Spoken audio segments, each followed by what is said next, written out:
It's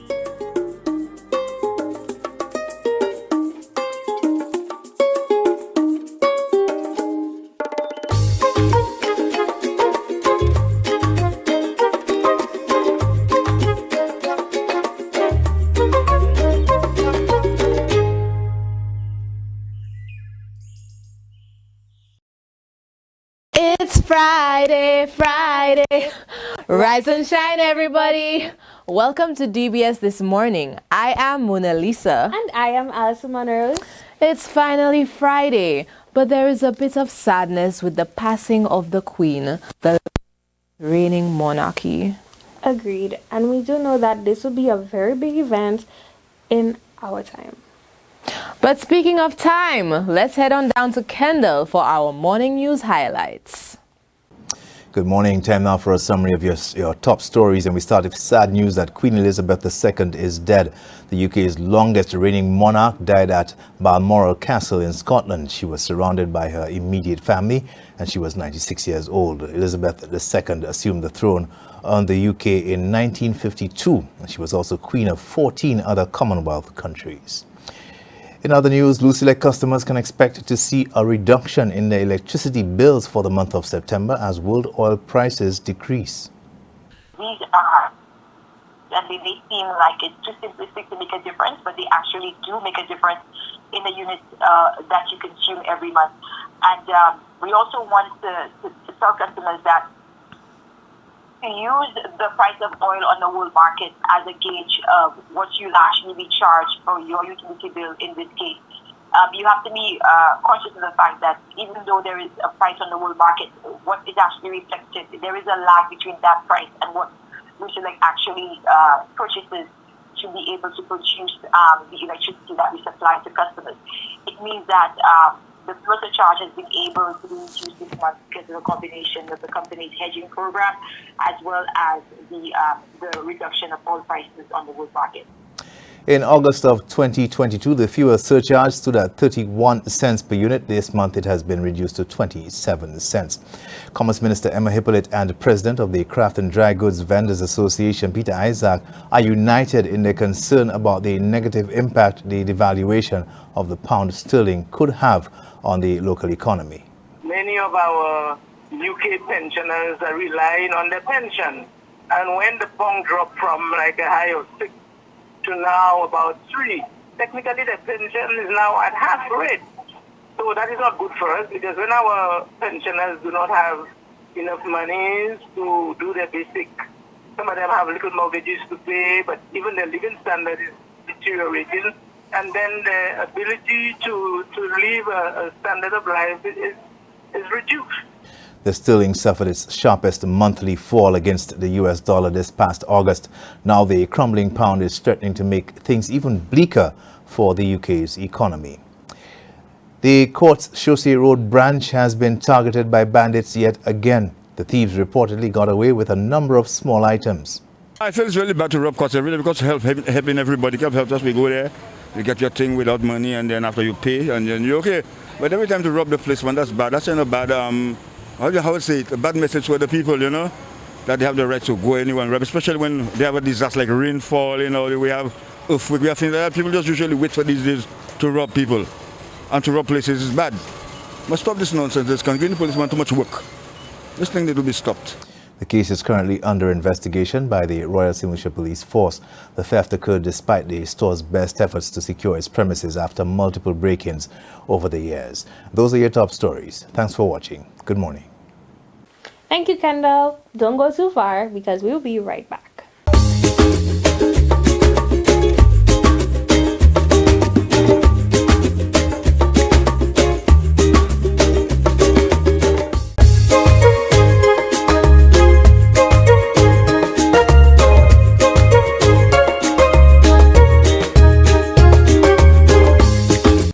Welcome back to DBS This Morning. As we already know, we are observing World Literacy Month. So in light of this, Alison had the privilege of interviewing Miss Angel Caglin, who is the curriculum officer at Camdo. Let's check it out. Good morning. We're here at Camdo with the lovely Angel Caglin. I got that correct, yes. Can you tell us a little bit about CAMDU? CAMDU is the Curriculum and Materials Development Unit. It is a department or unit of the Ministry of Education with responsibility for monitoring instruction in schools and for supporting teachers in that very same instruction. So for anyone who does not know what CAMDU means, could you just do the honors of telling us what the abbreviation stands for? The Curriculum and Materials Development Unit. All right. I know we celebrated literacy last week, yesterday. So could you tell us a little bit more about what it means to CAMDU? Because I know literacy means to the ability to read and write. So what does it mean to CAMDU specifically? So generally, when we think about literacy, we think about reading and writing, but we've also come to understand that there are many different forms of literacies, including digital literacy, math literacy, science literacy. In fact, with the implementation of the CPEA, which replaced the Common Entrance Exam, it focuses on 4 literacies: the language, math, civics, and science. So that tells us that there are many literacies that we would have to develop over the course of our lifetime. So here at CAMDU, even though generally the language arts team may focus on literacy, it's really something that all of the content areas would focus on as well, and it's something that's promoted through all of the various subject areas. All right. So what is the importance of literacy to CAMDU? Well, since CAMDU is responsible for supporting instruction in schools, we would imagine literacy in all of its senses would be really, really important. If students do not have those language abilities, reading, writing, listening, speaking, representing, and viewing, then they would not be able to explore all of the content in the other subject areas. So when we were encouraging improvements in literacy, we were encouraging essentially learning in all of the subject areas, using all of the language arts skills. Okay, so what is the theme for this year's literacy? So UNESCO's International Literacy Day 2022 has as a theme transforming literacy learning spaces.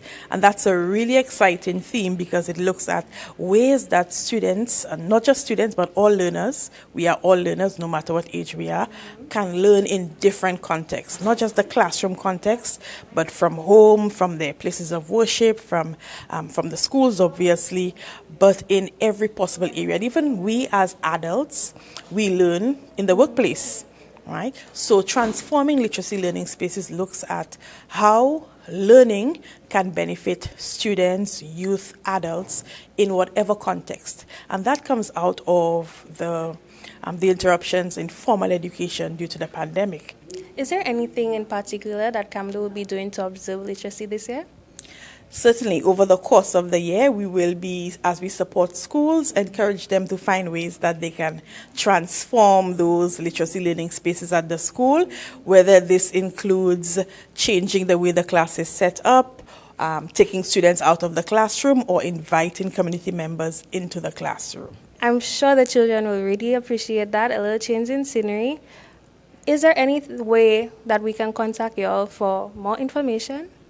So you can find us, our website is camdu.edu.lc. You can find us at CAMDU or CAMDU EDU on Facebook, CAMDU Education on YouTube, or you can call us at 468-8970. Thank you so much for joining us today, and thank you so much for watching.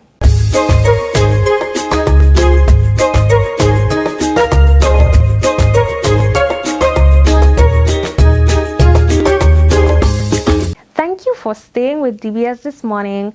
2 young men have embarked on a journey to teach the nation first aid and life-saving skills. They have hosted a series of workshops and are very passionate about saving the lives of people. Here are Andre Cleghorn and Ajani Lebon in an interview with Mona Lisa. Good morning, DBS family. Hope you are doing very well this morning.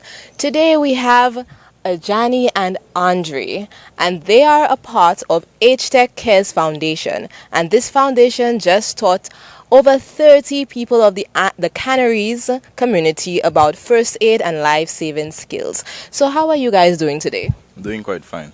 Thank you. Doing very good. Awesome. So tell me about this foundation. All right, so the HTech Cares Foundation is the philanthropic arm of HTech Management Solutions, a human resources and training and development firm. What we provide is general people development services in St. Lucia and across the Caribbean. We believe that our gifts are meant to be shared. And in St. Lucia, we understand the need for training and development, particularly enhancing the capacity of people within communities to be able to serve each other.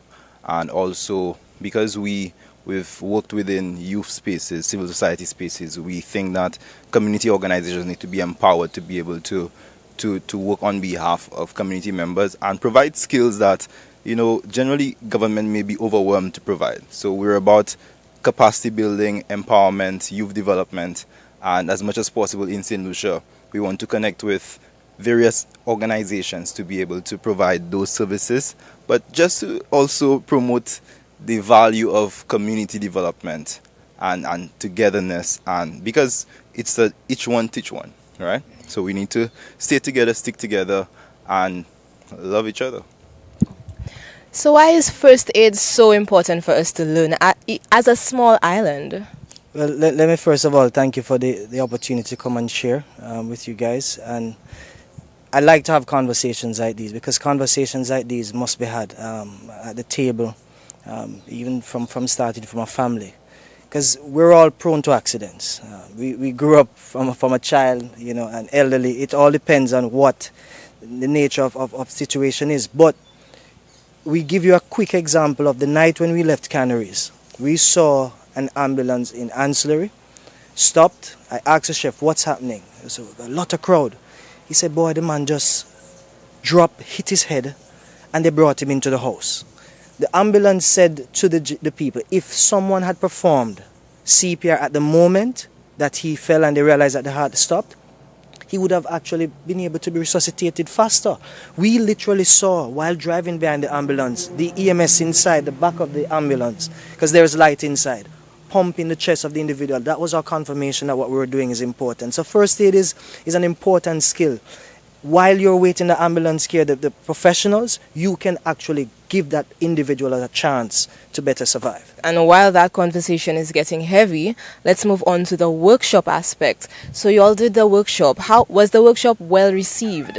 Definitely. So the Canaries workshop followed the Ancillary workshop, in which in Ancillary we trained over 30. In Canaries we trained over 30.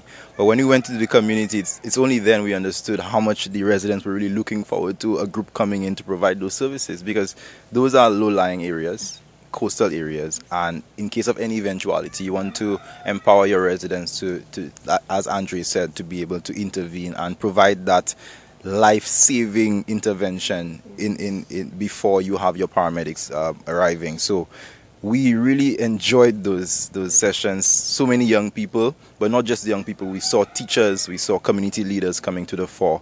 And we've tried this, which has been working well, is partnering with an in-community entity.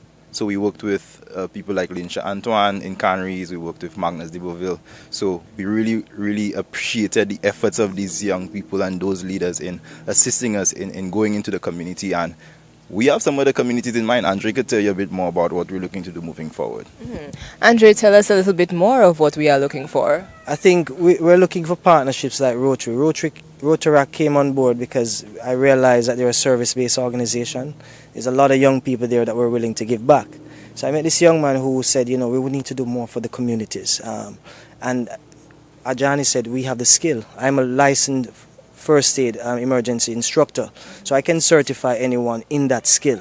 Our company does offer it, but we decided to give this back. So we're targeting 100 individuals over the next few months. Our next location we're thinking about is Babonneau, and then post that we see what area in the Castries Basin that we can target. Because the more persons know the skill, is the better. It's going to be relevant in your homes, in your schools, on the street side. Wherever you are, somebody fall down in a small business place, you can be able to help that individual, give them a chance to survive. And what about in restaurants and in fast food restaurants and in these places where I know you can choke? What about these places? We are getting into these. And as you mentioned choking, I give you a quick demonstration of a child. Recently I saw something in a restaurant. Do you mind me? Yes. He's going to give us a little demonstration. He has his dummies. Most importantly, Because when you're assisting in any emergency, your gloves is a first point. Because if you don't first protect yourself, you're going to be in danger of having 2 casualties there. So if you come on the scene and see somebody trying to assist them, it's important that you get your gloves on. After that, now you provide care. We have here, I call him Johnston. I don't know, it's a boy baby. So he's there choking inside the restaurant. The first thing is to ask permission of the parents. This is not your child, but you have the skill. So you ask permission of the parents and say, is your child choking? She may say, yes. Can I assist your child? My name is Andre. I'm a first aider. When you get that child, the care in how you handle the child is crucial. You're going to be standing. You want to be able to position the child in such a way that you have support.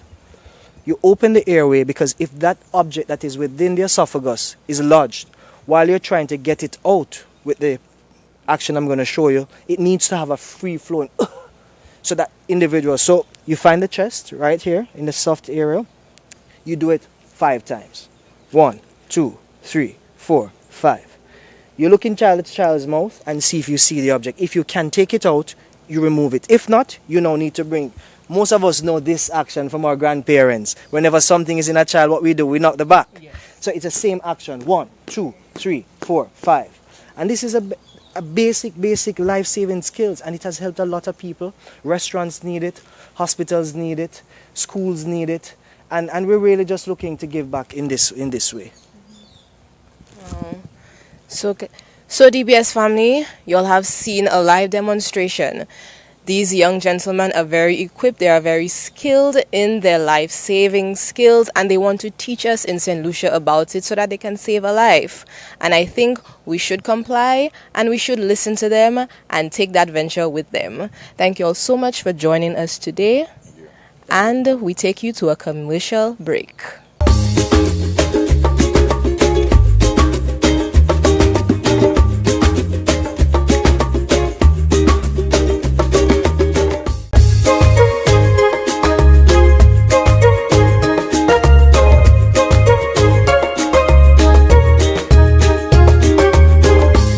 Good morning, everyone, and welcome to this morning's Soca Size session. Leading the wine, we have Sarah, Laurie, and Shani.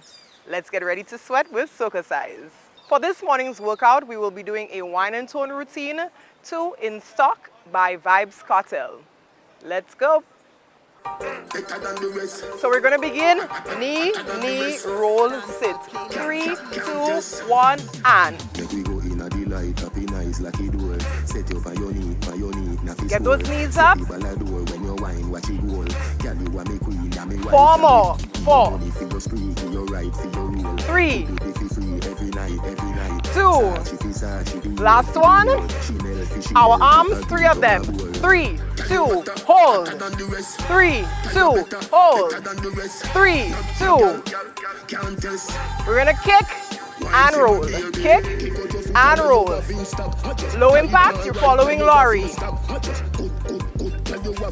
You can give me it low, that's fine. 3 more. 2. Last one. Left side, knee.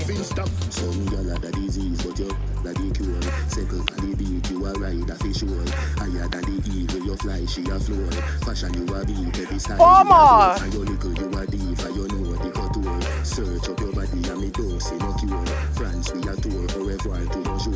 Our arms for 3. 3.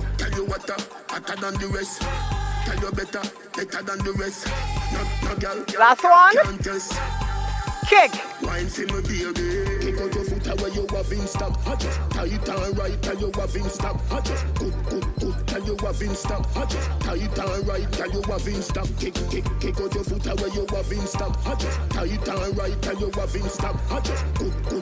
Last one.